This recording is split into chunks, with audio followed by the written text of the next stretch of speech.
بہتان کا مطلب یہ ہوتا ہے، یاد رکھو، ایک ہے غیبت،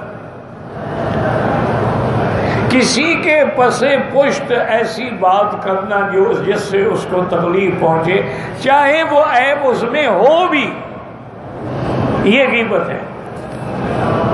بہتان یہ ہے کہ اس میں عیب بھی نہ ہو اور تم گھڑ دو، جیسے کہ بی بی عائشہ کے مسئلے میں اللہ نے فرمایا کہ تم نے جب یہ سنا کیوں نہ کہا سبحانک ھذا بہتان عظیم، یہ تو واقعہ ہی نہیں ہے، یہ بہتان ہے۔ بہتان وہ ہوتا ہے جس کا وجود ہی نہ ہو اور لگا دیا جائے۔ غیبت وہ ہوتی ہے کہ ایک آدمی ہے مثلا شراب نوشی کرتا ہے، آپ نے کہا یار یہ شرابی ہے، تو یہ بھی غیبت ہے، اس کو جا کے نصیحت کرو، اس کے پس پشت نہ کہو۔ کہتے کہ کسی بالغ لڑکی کا نکاح جو ہے وہ اس کے ولی کی اجازت کے بغیر ہو جاتا ہے یا نہیں ہوتا ہے؟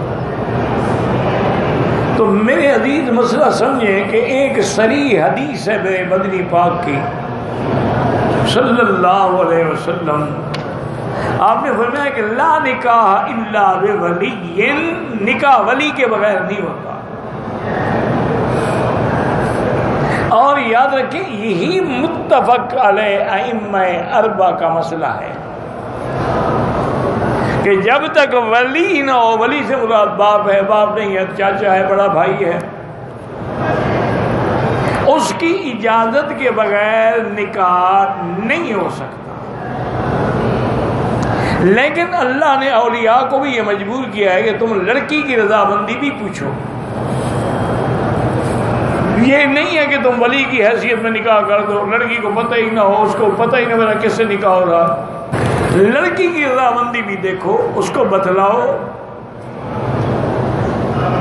یہ جو کہتی ہے نا کہ امام ابو حنیفہ رحمۃ اللہ علیہ کے نزدیک بغیر ولی کے نکاح ہو جاتے ہیں، وہ مسئلہ سمجھنے کی کوشش کرو۔ وہ یہ فرماتے ہیں کہ کیا نکاح ولی کے بغیر کسی لڑکی نے کر لیا تو اب یہ اس کا زنا شمار ہوگا، اس پر حد جاری ہوگی یا نکاح ہوگا؟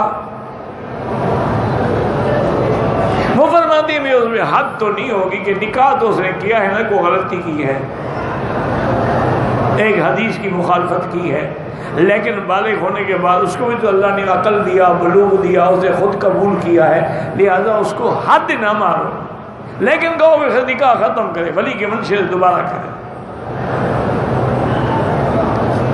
لیکن حنابلہ امام احمد بن حنبل رحمۃ اللہ علیہ فرماتے وہ کہتے ہیں کہ بالکل ولی کے بغیر نکاح ہوتا ہی نہیں ہے، وہ زنا ہوگا، اگر کوئی ایسا کرے اس کو رجم کر دو۔ تو اس لیے بہرحال کوشش یہی کریں کہ ولی کے بغیر نکاح نہ کریں۔ اچھا، اب ایک اور مشکل صورت ہے کہ ولی لڑکی کا نکاح کرنا نہیں چاہتے۔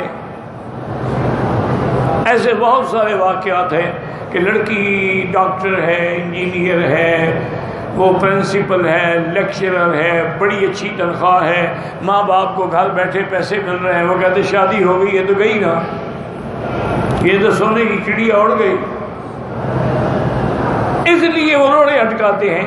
اس میں اللہ نے عورت کو حق دیا ہے کہ وہ قاضی کو جا کے درخواست دے، قاضی اس کا ولی بن کے اس کا نکاح کر دے۔ اگر ایک ملک میں آپ مثلا انڈیا میں رہتے ہیں، وہاں قاضی تو ہے نہیں، ان کے لیے یہ ہے کہ وہ لڑکی کسی مدرسے کے محتمم یا عالم کو جا کے درخواست دے، وہ عالم ایک کمیٹی بنا لے گا، اس کے بعد اس کی بات سن کے اجازت دے دے۔ اللہ کسی کو روکتے نہیں ہے، چونکہ اگر نکاح روکو گے تو پھر تو زنا ہوگا نا۔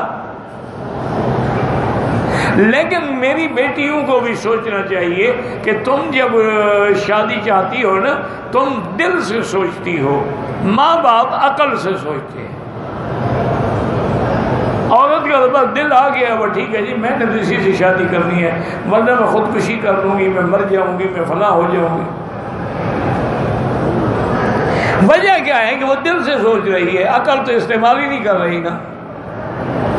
اور ایک بہت بڑے فلسفی گزرے ہیں، انہوں نے بڑی اچھی بات کی ہے، انہوں نے کہا کہ مرد کو جو اللہ نے عقل دیا ہے نا، وہ دماغ سے لے کر ناف تک ہوتا ہے، اور عورت کا جو عقل ہے وہ ناف سے لے کر گھٹنے تک ہوتا ہے، اس کا عقل اوپر ہوتا ہی نہیں، اس کا نیچے کا مسئلہ کسی سے سیٹ ہو جائے بس کام بن گیا، چونکہ اس کا عقل ہے ہی ناف سے لے کر پاؤں تک۔ مرد کا جو ہے سر سے وہ سوچتا ہے کہ یہ ٹھیک ہے غلط ہے، یہ جہاں میں نکاح کر رہا ہوں یہ لڑکا کون ہے، اس کے ماں باپ کون ہیں، یہ کیا کرتے ہیں، ان کا پس منظر کیا ہے، کس قوم سے ہیں، کس قبیلے سے ہیں، ان کے باقی بھائیوں کا رویہ کیسے ہے، ان کے ماں باپ کا گھر میں بہو کے ساتھ رویہ، تو وہ سوچتے ہیں، وہ ساری تحقیق کرتے ہیں۔ لڑکی تو اندھا دھند فیصلہ کرتی ہے نا، تو اس لیے بغیر ولی کے نکاح نہیں کرنا چاہیے۔ ولیمہ کب کرنا چاہیے؟ سنت یہ ہے کہ جب رخصتی ہو جائے، بیوی اپنے خاوند کے گھر میں چلی جائے اور میاں بیوی مل بھی لیں، اس کے بعد جب چاہیں کر دیں، 1 دن بعد، 2 دن بعد، 3 دن بعد، پہلے نہیں، پہلے ولیمہ نہیں ہوتا۔ اگر کریں گے وہ خلاف سنت ہے، وہ سمجھیں ایک دعوت ہے، ولیمہ نہیں ہے۔ اگر داڑھی آدمی کی کہیں سے بڑی ہے کہ جو ٹھیک کرا سکتا ہے، خوبصورت بناؤ داڑھی کو، اللہ کے نبی نے حکم دیا ہے کہ داڑھی رکھو یا بال رکھو تو ان کی حفاظت کرو، ان کو کنگھی دو، ان کو تیل لگاؤ تاکہ خوبصورت لگے، یہ تو نہیں ہے نعوذ باللہ وہ برے لگے اور لوگوں کو نفرت ہو۔ کہتے ہیں جی کوئی ایسا واقعہ ہے کہ جس سے یہ معلوم ہو کہ حضرت عمر کا رتبہ حضرت علی سے بڑا ہے، یہ تو متفق اہل سنت والجماعت کا فیصلہ ہے۔ ایسا کوئی ایک واقعہ ہے؟ حضرت عمر کی تو موافقات ہیں اللہ کے عرش سے، اور پھر یہ اہل سنت کا عقیدہ ہے کہ حضور کے بعد فضیلت الشیخین ابی بکر اور عمر، پھر عثمان، پھر علی۔ یہ تو پوری امت کا فیصلہ ہے، اس میں سوچنے کی کیا بات ہے۔ اور پھر حضرت علی حضرت عمر کے وزیر رہے، حضرت عمر تو حضرت علی کے وزیر نہیں رہے، خلافت میں ان کے تابع رہے۔ 12 امام کہاں سے نکالے ہیں؟ جن نے نکالے ان سے پوچھو۔ یہ 12 امام جو ہے نا تو شیعہ نے بنائے ہوئے ہیں نا، تو ان سے پوچھو کہ وہ امام ہیں کہاں، کس مسجد کے امام ہیں؟ بھئی آخر امام جو ہے یا فقہ کا امام ہوگا یا حدیث کا ہوگا یا کسی مسجد کا ہوگا، یہ تو بتائیں نا یہ 12 کہاں ہیں۔ اگر فقہ کے امام ہیں تو کون سی کتاب ہے ان کی فقہ کی؟ حدیث کے ہیں تو ان کی حدیث کی کون سی کتاب ہے؟ اور اگر وہ کسی ملک کے امام یا خلیفہ رہے ہیں تو بتائیں کس ملک کے امام رہے ہیں؟ یہ تو بس ان نے بنایا ہوا ہے۔ وہ ایک حدیث میں آتا ہے کہ میرے بعد 12 خلیفے آئیں گے، ان کا یہی ہمارے ہیں۔ دیکھو نا جب آدمی بنانا چاہے نا، ایک عورت تھی اس نے نبوت کا دعویٰ کر دیا کہ میں بھی نبی ہوں۔ اِنَّا لِلَّهِ، آج کل بھی یہ ہے، آج کل ماشاءاللہ عورتیں جمعہ کا خطبہ پڑھا رہی ہیں، نمازیں پڑھا رہی ہیں، امام بنی ہوئی ہیں، مرد پیچھے کھڑے ہیں۔ یہ فتنے ہر دور میں ہوتے ہیں۔ بہرحال انہوں نے کہا کہ میں نبی ہوں، علماء کو پتہ لگا تو سارے وفد بنا کے اس کے پاس گئے کہ اللہ کی بندی کیا کہہ رہی ہے؟ حضور کی حدیث ہے کہ انا خاتم النبیین لا نبی بعدی، میرے بعد کوئی نبی نہیں۔ انہوں نے کہا مولانا ٹھیک ہے، اللہ کے نبی نے فرمایا میرے بعد کوئی نبی یعنی مرد نہیں، لا نبیت بعدی تو نہیں کہا کہ عورت بھی نہیں ہوگی۔ تو اب بات بنانی ہو تو سب بنا دیتے ہیں، ہر باطل کے پاس بھی کوئی نہ کوئی دلیل ہوتی ہے۔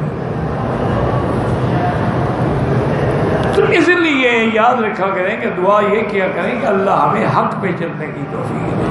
اب ہندو بھی کہہ دیتے او یار تم بھی تو جا کے پتھر کے گھر کو سیدھے کرتے ہو، پتھر کو بوسے دیتے ہو، اگر ہم پتھر کے بھگوان کو پوجتے ہیں تمہارا ہمارا فرق کیا ہے؟ ہندو کہتے ہیں، حالانکہ وہ یہ نہیں سمجھتے کہ جب تک اللہ نے حکم دیا ہم نے مسجد اقصی کی طرف نماز پڑھی، اس کعبے کی طرف نہیں پڑھی۔ معنی یہ ہے کہ ہم کسی پتھر کے تابع نہیں ہیں۔ پھر اللہ نے حکم دیا ہم نے اس کو چھوڑ دیا، ادھر رخ کر کے نماز پڑھی۔ اور یہ بھی حکم اللہ کا ہے کہ فَوَلِّ وَجْهَكَ شَطْرَ، چہرہ رخ کرو۔ ہم سجدہ خدا کو کرتے ہیں، پتھر کے گھر کو نہیں کرتے۔